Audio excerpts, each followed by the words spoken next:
CJP के movement के बाद बैकफुट पे आई भाजपा सरकार अब इस पूरे मुद्दे से खुद को कैसे बाहर लेकर आती है। ये आप सबको पता है कि भाजपा खुद ये क्लेम करती है कि वो दुनिया की सबसे बड़ी पार्टी है in terms of numbers, in terms of कार्यकर्ता और जितने भी उनके लोग उनके साथ इन्वॉल्व हैं। बीजेपी अपने आप को दुनिया की सबसे बड़ी पार्टी बोलती है उनके पास जितना मैन पावर है, जितने लोग उनके साथ इन्वॉल्व हैं, वो कभी भी जो है इस पे झुक नहीं सकते, इस पे गिर नहीं सकते। तो क्या है बीजेपी का मास्टर प्लान और कैसे यहां से बाहर उभर कर आएगी बीजेपी, इसको जानने के लिए वीडियो के अंत तक जरूर बने रहिएगा।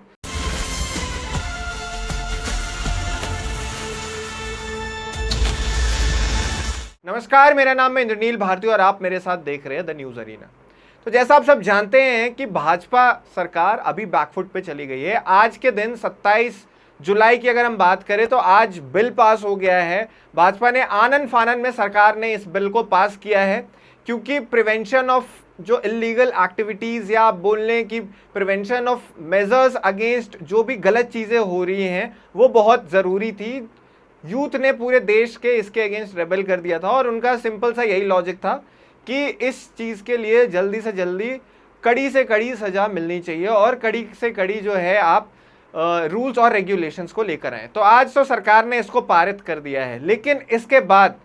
सवाल ये है कि भाजपा इसको लेकर कहाँ है अभी, मतलब उनका स्टांस क्या है और उन्होंने इस चीज़ को टैकल किया कैसे। अगर आप सबको याद हो तो सबसे पहले इस पूरे मूवमेंट को भाजपा ने बहुत मजाक में लिया था। भाजपा के जो राष्ट्रीय अध्यक्ष हैं नितिन नवीन जी, उन्होंने 30 तारीख को, 30 जून की बात कर रहा हूँ मैं, उस दिन ये बोल दिया था इस पूरे मूवमेंट को कि ये वायरसेस हैं, इन कॉकरोचेस को, जो मतलब लोग कॉकरोचेस खुद को बुलाते हैं सीजेपी वाले, उनको उन्होंने वायरस बोल दिया था और पूरी तरह से इस मूवमेंट को दरकिनार कर दिया था, साइडलाइन कर दिया था, भाव नहीं दिया था। लेकिन eventually 20 days down the line Bhajpa को ये दिख गया, उनकी गवर्नमेंट को ये साफ साफ नजर आ गया कि ये मूवमेंट जो था वो एक्चुअली जो यूथ है देश का, उसको जो है एक्चुअली इस चीज़ की ज़रूरत थी, यूथ को एजुकेशनल रिफॉर्म की ज़रूरत थी और आनन फानन में अब जो वो कदम उठा रहे हैं वो उठा रहे हैं। एक बार आप टाइमलाइन याद करें, 30 तारीख को स्टेटमेंट के बाद 18 तारीख को सोनम वांगचुक को वहाँ से लेके जाया जाता है प्रोटेस्ट साइट से, क्योंकि अब भाजपा ने इस चीज़ को स्मेल करना शुरू कर दिया था कि शायद जो ये मूवमेंट है वो बड़ा मूवमेंट बनने वाला है। उसके बाद जो है गवर्नमेंट 20 तारीख के मार्च में पुलिस का यूज़ करती है और उसके बाद काउंटर रेबेलियन भी होता है, जिधर से बच्चों की तरफ से भी कुछ हैं असामाजिक तत्व जिन्होंने यूज़ किया था, स्टोन्स का यूज़ किया था और बाकी चीज़ों का यूज़ किया था। तो एक गवर्नमेंट वर्सेस स्टूडेंट्स का ये मूवमेंट बन जाता है और उसके बाद जो है बातचीत शुरू होता है और इवेंचुअली 4 दिनों बाद सबको रियलाइज़ हो जाता है कि धर्मेंद्र प्रधान के रेजिग्नेशन के बिना ये बात नहीं बनेगी और प्रधान को अपना रेजिग्नेशन देना पड़ता है और इनफैक्ट प्राइम मिनिस्टर को भी देश को एड्रेस करना पड़ता है। अब आप सबसे पहले जाने कि इसमें भाजपा कहाँ पे, मतलब इनकी सरकार कहाँ पे फेल हुई। इन्होंने 3 स्टेजेस में इस पूरे मूवमेंट को देखा। पहला जो स्टेज था उसमें इन्होंने इस पूरे मूवमेंट को डिनाई किया, डिनायल वाले फेज में थे और इनको लगा था इससे ज़्यादा कुछ होने वाला है नहीं। सेकेंड फेज तब आया जब इन्होंने एक्सेप्ट कर लिया इस चीज़ों को कि हाँ उनके अगेंस्ट चीज़ें जा रही है। उसके बाद उन्होंने मशीनरी यूज़ की अपनी और डायलॉग्स वगैरह शुरू किए और आखिरी स्टेज तब आया जब तीसरे स्टेज में जाकर इनको एक्सेप्ट करना पड़ गया कि भाई जो हमसे गलती हुई है उसको हमें सुधारना पड़ेगा और बच्चों की डिमांड हमें पूरी करनी पड़ेगी। तो ऐसे में भाजपा पहली बार, या आप बोलेंगे कि फार्म लॉज के बाद दूसरी बार झुकती हुई नजर आई है। तो इससे भाजपा पे क्या इम्पैक्ट पड़ रहा है? सबसे बड़ा इम्पैक्ट जो भाजपा को इस मूवमेंट से पता लग गया होगा कि जो यूथ है वो बहुत ज़्यादा शायद अभी प्राइम मिनिस्टर और उनकी सरकार को पसंद नहीं करता। एक आंकड़ा था 2024 का, एक आंकड़ा था वो मैं आपके सामने रखता हूँ। 2024 में लोकनीति CSDS यूथ एंड पॉलिटिक्स सर्वे के अनुसार 80% मतलब 80.5% ऑफ इंडियंस जिनकी एज 18 से 22 साल के बीच में थी, उसमें से 47% लोगों ने, ऑलमोस्ट 48% लोगों ने बोला था कि प्राइम मिनिस्टर मोदी को वो बहुत ज़्यादा पसंद करते हैं और कुछ लोगों ने जो इन्होंने बोला था वो थोड़ा पसंद करते हैं, वो 32.7% उनका नंबर था। तो आप देख सकते हैं 80% जिस देश का युवा अपने प्राइम मिनिस्टर को पसंद करता हो, ये साफ साफ दिखाई देता है इससे कि 2 साल पहले तक नरेंद्र मोदी जो थे वो बहुत ज़्यादा ही यूथ में पॉपुलर थे, उनको लोग पसंद करते थे, है ना। उसके बाद इसके अलावा आप देखिए कि इसके पहले इस सरकार ने कोई भी ऐसी चीज नहीं की थी जिससे इतना ज्यादा युवा आक्रोशित हो। आप देखिए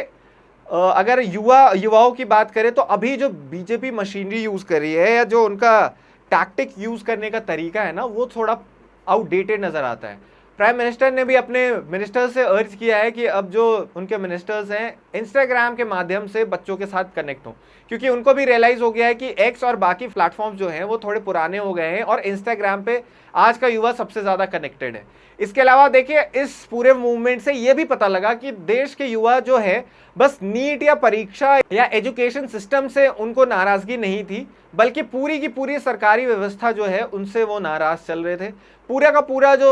एडमिनिस्ट्रेटिव फेलियर उनको नजर आ रहा था, या आप एडमिनिस्ट्रेटिव बोले कि जहां पे लैग कर रही थी सरकार, उससे उनको निराशा थी, जिसकी वजह से जो है पूरा यूथ उनके खिलाफ आया। अब यहां से आगे भाजपा को कौन से टैक्टिक्स यूज करने चाहिए, गवर्नमेंट को कौन से टैक्टिक्स यूज करने चाहिए जिससे उनका कनेक्शन है जो है वो यूथ से ज्यादा बढ़े। अब जहां जिस देश में 27% युवा हो जो वोट डालता हो, वहां पे डेफिनेटली ये सरकार जो है वो चाहेगी कि उनका कनेक्शन डायरेक्टली यूथ के साथ हो। सबसे पहले ये उनको मेक श्योर करना चाहिए कि जितना ज्यादा से ज्यादा वो यूज कर सकते हैं आज के modern social media platform, specially Instagram पे, जहां पे सबसे ज्यादा आज का युवा जो है जिस प्लेटफॉर्म को यूज करता है वो इंस्टाग्राम।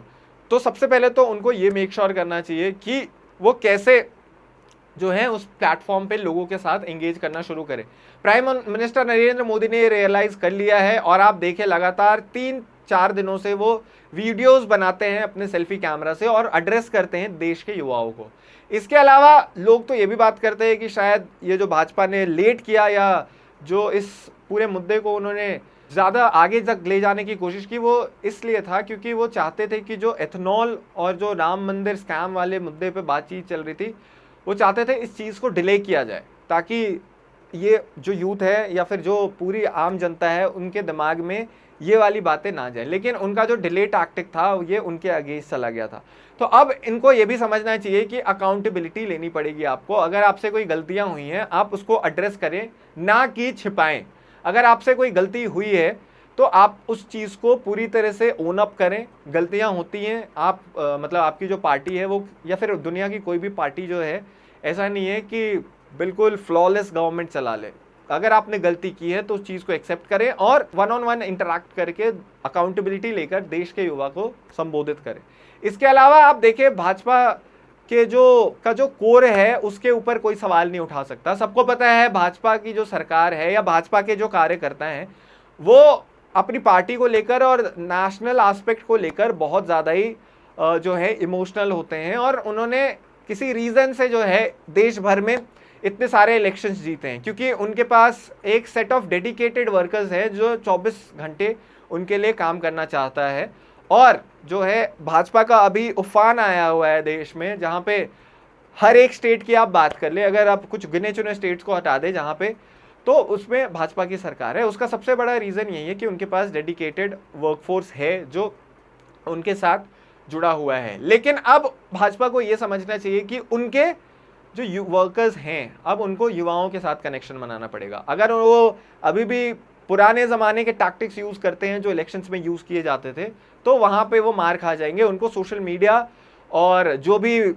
प्लेटफॉर्म वो यूज़ करते हैं, जो भी चैनल्स के थ्रू वो युवाओं के साथ कनेक्ट कर सकते हैं, इस चीज़ पे ध्यान देना चाहिए कि और युवा कैसे कनेक्ट हो सकता है। इसके अलावा आप देखें तो भाजपा में कैबिनेट रीशफल की भी बात चल रही है। हालांकि ये प्रोटेस्ट जो शुरू हुआ उसके पहले से भी बात चल रही थी कि भाजपा जो है रीशफल करने को देख रहा है अपने पूरे के पूरे मिनिस्ट्रीज़ को, और युवाओं को भी लाने की बात चल रही है उन सारे मिनिस्ट्रीज़ में कि कुछ जो युवा नेता हैं जो अभी शामिल हुए हैं, राघव चड्ढा की आप बात कर लें या इनके साथ जो पहले से भी जुड़े हुए युवाओं हैं, उनको जो है मिनिस्ट्रीज़ में लाने की कोशिश की जा रही है। तो ये भी अच्छा एक स्टेप हो सकता है भाजपा के लिए कि युवाओं को जोड़े वो और अपनी टीम को जो है अपनी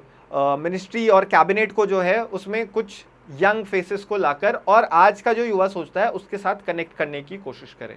इसके अलावा देखिए उनको ये भी मेक श्योर करना पड़ेगा कि जो सिस्टम है, एनटीए की आप बात कर ले या एग्जामिनेशन सिस्टम